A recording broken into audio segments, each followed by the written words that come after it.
Good morning, student. In the previous lecture, we had seen some definitions. So, in point discount, present worth, sum due, and true discount. So, today we will see these 3 points.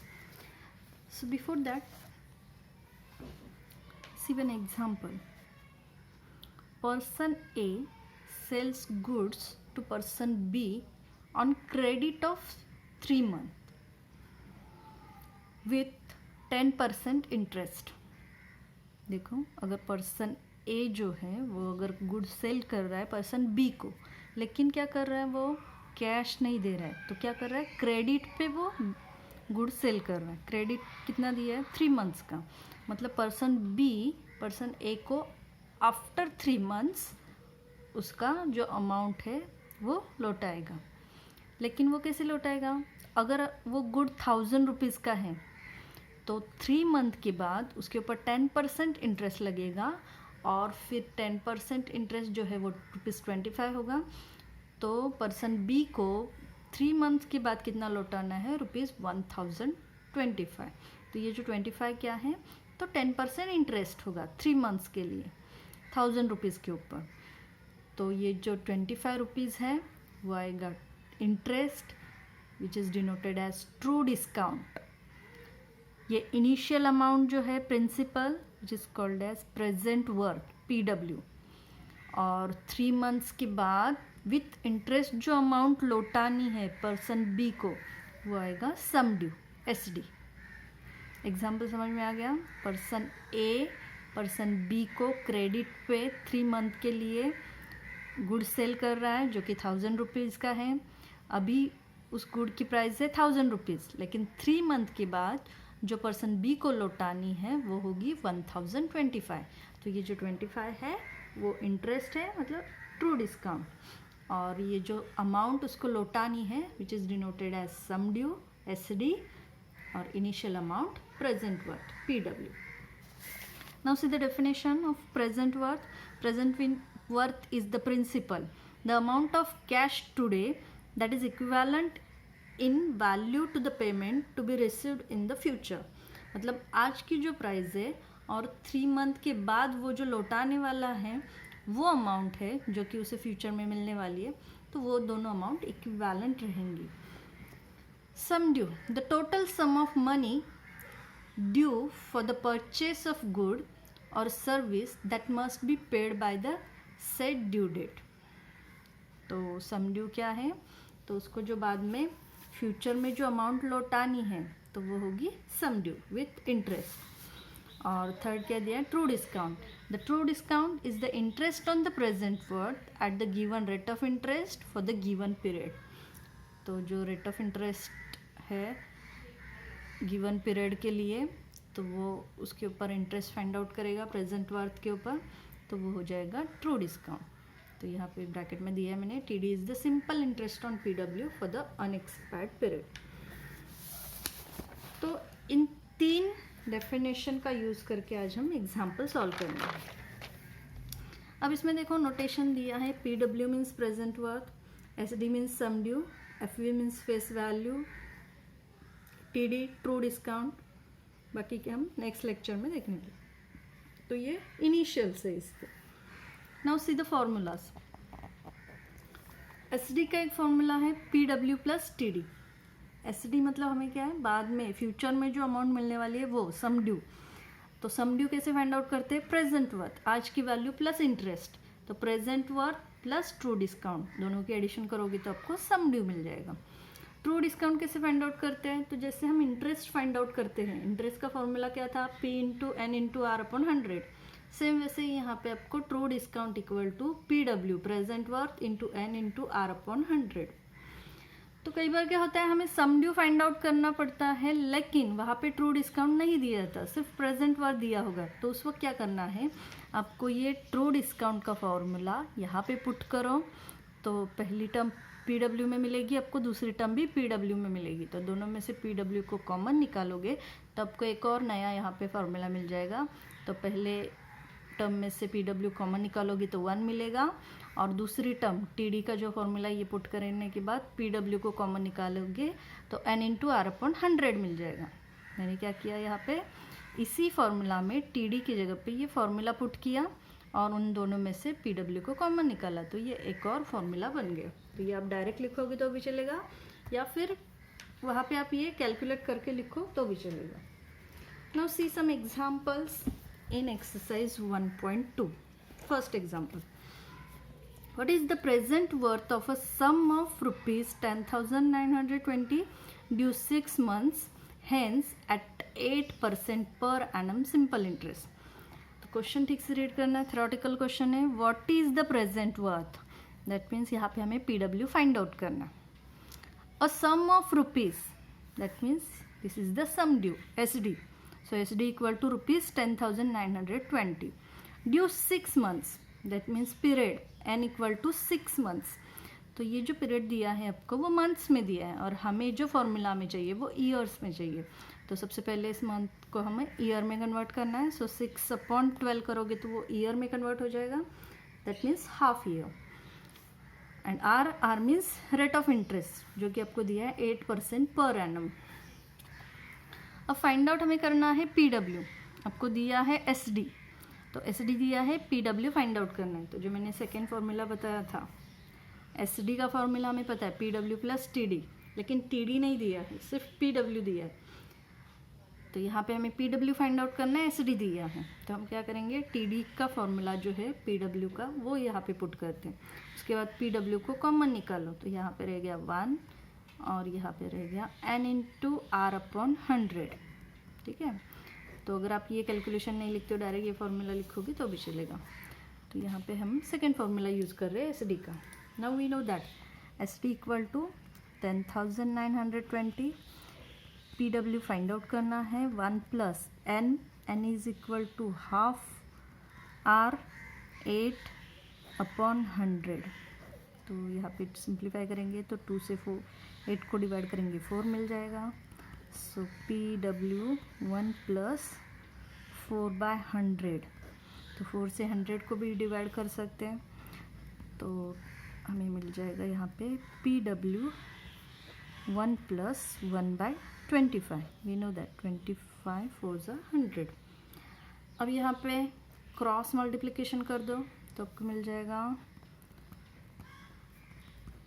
PW into 25 into 1 25 plus 1 26/25। Cross multiplication किया और addition कर दिया, तो 25 plus 1 26/25। PW find out करना है, इसको इधर transfer करो। So 10,920 into 25/26 which is equal to PW present worth, ठीक है। तो अगर हम ये कैलकुलेशन करते हैं 26 से यहाँ पे डिवाइड करो या फिर 13 से दोनों को डिवाइड करो, तो आपको यहाँ पे अमाउंट मिल जाएगी 420 इंटू 25 इक्वल टू PW।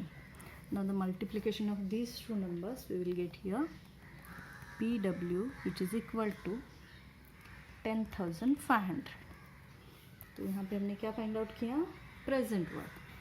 देखो thus the present worth is rupees 10,500, ठीक है। So this is the answer of first question. Now see the second question. What is the sum due of rupees 8,000 due 4 month hence at 12.5% simple interest? So what is sum due? That means SD हमें find out करना है of rupees 8,000, that means this is our present worth PW due 4 month, period n equal to 4 month, here we divide 4/12, it converts into year, 1/3 year, hence at 12.5%, that means rate of interest 12.5% per annum। हमें find out करना है SD, PW आपको दिया है। तो सबसे पहले क्या करो, TD फाइंड आउट करो, क्योंकि हमें पता है SD का फॉर्मूला क्या है, PW प्लस TD। तो PW दिया है, TD पता नहीं, तो TD पहले फाइंड आउट करो by using formula PW into n into R/100। तो ये फॉर्मूला आप यूज़ करो, पहले TD निकालो, उसके बाद दो TD की वैल्यू यहाँ पे सब्स्टिट्यूट करो, आपको SD मिल जाएगा। सिंपल एग्जाम्पल है, आप सॉल्व कर सकते हो। Now see the example number 3। True discount on sum due 8 month hence at 12% per annum is rupees 560. Find the sum due and PW of the bill. तो same अभी हमने जो फर्स्ट सेकंड क्वेश्चन देखा same वैसे ही है, यहाँ पे PW एंड SD दोनों फाइंड आउट करना है. तो फिर दिया क्या है, true discount on the sum due 8 month hence at 12% per annum is rupees 560. That means here TD is given, which is equal to rupees 560. 12% per annum, that means rate of interest equal to 12% per annum. 8 month is the period, n equal to 8 months. So here we divide 8 by 12, that means 2/3 year.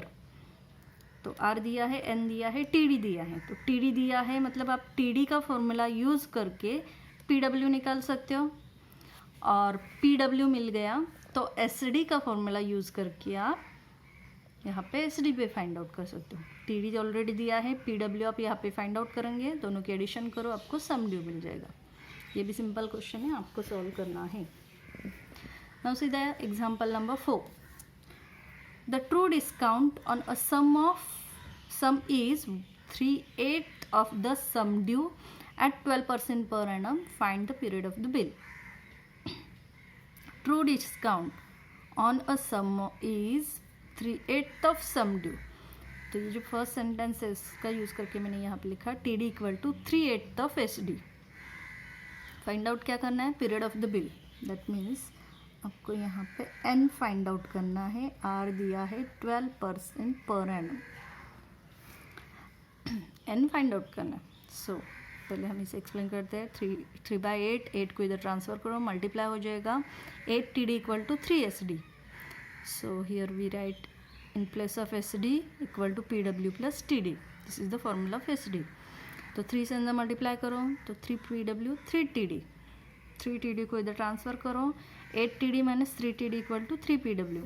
तो 8 TD minus 3 TD we get here 5 TD. So 5 TD equal to 3 PW. हमें यहाँ पे इसमें से कुछ भी नहीं दिया है, TD भी नहीं दिया है, SD भी नहीं दिया है, PW भी नहीं दिया. ठीक है, लेकिन फाइंड आउट क्या करना है, N फाइंड आउट करना है. R दिया है, तो यहाँ पे TD है और यहाँ पे PW है. तो हमें क्या करना है, TD का फॉर्मूला हमें पता है जो कि PW में आता है, तो हम यहाँ पे TD का फॉर्मूला यूज़ करेंगे. तो आपको मिल जाएगा 5 into PW into N into R upon 100 equal to 3 PW. ठीक है, सो 5 से 100 को डिवाइड करते हो आप तो आपको मिल जाएगा PW into N find out करना है. So N as it is. R 12 दिया है ऑलरेडी अपॉन 5 से 100 को डिवाइड करोगे 20 मिल जाएगा इक्वल टू 3 PW. ठीक है, सो इसके बाद हमें फाइंड आउट क्या करना है, N. तो बाकी सभी टर्म्स को RHS में ट्रांसफ़र करोगे तो N को सिर्फ इधर रखेंगे. सो 3 इंटू PW इंटू, अब जो डिनोमिनेटर है वो न्यूमरेटर में जाएगा, मतलब ये 20 यहाँ पे जाएगा, और PW 12 इधर जाएगा डिनोमिनेटर में. सो 12 इंटू PW. सो PW गेट कैंसल. उसके बाद 3 से 12 को डिवाइड करो, सो 4 आएगा. 3 4 ज़ा 12. 4 से 20 को डिवाइड करो, so N equal to 5. So N equal to 5. So that is the period of the bill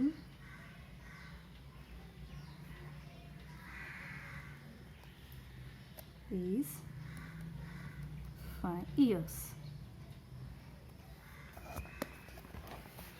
Next, example number 5. 20 copies of a book can be purchased for a certain sum payable at the end of 6 months, and 21 copies for the same sum is ready in cash. Find the rate of interest.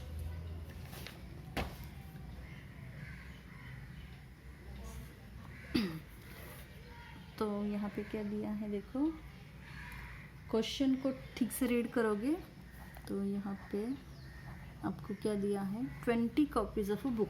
तो अगर हम कोई एक subject consider करते हैं, for example English, English के books के copies हैं, ठीक है। तो 20 copies of a book can be purchased, म्हणजे कोई पर्सन ए अगर 20 कॉपीज ऑफ बुक्स परचेस कर रहा है for a certain some payable at the end of 6 month. End of 6 month मतलब ये क्रेडिट पे ले रहा है, ठीक है। 6 मंथ के बाद वो अमाउंट पे करेगा। तो 20 कॉपीज़ के लिए वो 6 मंथ के बाद अमाउंट पे करेगा। और उसके आगे क्या दिया है, and 21 copies for the same sum in ready cash find the rate of interest. मतलब वो आज अगर वो बुक्स परचेस करता है तो उसी सेम अमाउंट में उसे 21 कॉपीज़ मिलेंगे। लेकिन अगर वो क्रेडिट पे बुक्स ले रहा है 6 मंथ के, तो वही सेम अमाउंट में उसे 6 मंथ के बाद सिर्फ 20 कॉपीज़ मिलेंगी, ठीक है। मतलब इंटरेस्ट जो है वो कितना है, 1 बुक की जितनी प्राइस है उतना उसको इंटरेस्ट पे करना है 6 मंथ के बाद, है समझ में। अभी जो वो अगर कैश दे के परचेस करता है उतनी सेम अमाउंट, सपोज अगर 1000 रुपीज़ लेते हैं या फिर 5000 रुपीज़ लेते हैं, तो 5000 रुपीज़ अगर हम यहाँ पे सपोज कर रहे हैं तो 5000 रुपीज़ में उसको कितनी कॉपीज़ मिल रहे हैं, आज 21 कॉपीज़ मिल रहे हैं। लेकिन वही अगर वो क्रेडिट पे ले रहा है तो उसे इंटरेस्ट भी पे करना है। तो आफ्टर 6 मंथ्स उसको जो अमाउंट पे करनी है ₹5000, उसमें उसको कितने कॉपीज़ मिलेंगे, 20 कॉपीज़ मिलेंगे। मतलब आज के 21 कॉपीज़, 6 मंथ के बाद उसको 20 कॉपीज़ मिलेंगे। तो ये दोनों इक्वल रहेंगे 6 मंथ के बाद के। मतलब उसको जो इंटरेस्ट पे करना है वो कितना होगा, 1 कॉपीज़ के बराबर होगा, ठीक है। तो एक बुक की प्राइस जितनी भी होगी उतना उसको इंटरेस्ट पे करना है, उतना ट्रू डिस्काउंट होगा।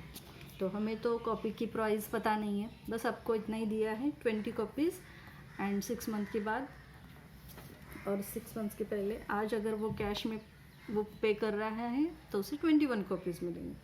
तो हम क्या करेंगे, प्राइस जो है बुक की, एक बुक की प्राइस जो है उसे x सपोज करेंगे। So let the sum payable to purchase the books be x, या फिर उसे सिंपल लैंग्वेज में आप ऐसे लिख सकते हो, cost of 1 book be x। एक बुक की कॉस्ट x है, तो 20 बुक्स की कॉस्ट कितनी होगी, 20x। So cost of 20 books is same as the cost of 21 books, ठीक है। तो आज की 21 बुक्स, 6 मंथ्स के बाद 20 बुक्स, दोनों की कॉस्ट सेम ही है क्योंकि उसको उतना इंटरेस्ट पे करना है 6 मंथ के लिए। तो interest on 20x for 6 months at the rate R%, क्योंकि रेट भी हमें पता नहीं है, will be same as the cost of 1 book. तो जो भी इंटरेस्ट उसको पे करना है वो कितना होगा, 1 बुक के कॉस्ट के जितना होगा। तो यहाँ पे हमें TD का फॉर्मूला यूज़ करना है, TD = PW × N × R/100। तो यहाँ पे TD इंटरेस्ट जो है वो कितना है, 1 बुक के बराबर है, तो इसलिए x आएगा। यहाँ पे PW present work 20x, N आएगा, 6 मंथ है तो 6 month that means half year, R/100। अब इसे आप सिंप्लीफाई करोगे आपको R की वैल्यू मिल जाएगी, rate of interest. So x as it is 2 से इधर डिवाइड कर सकते हो आप, तो आपको मिलेगा 10x × R/100। Now R find out करना है, सब उधर ट्रांसफ़र करो या फिर इधर ही आप डिवाइड कर सकते हो। 10 का x 0 कैंसिल हो जाएगा, जो बचा है उसे इधर ट्रांसफ़र करोगे तो क्या मिलेगा, x × 10/x = R। So x get cancel, R = 10% per annum. So here the rate of interest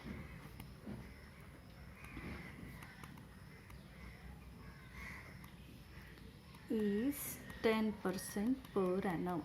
This is the final answer of this example. Thank you.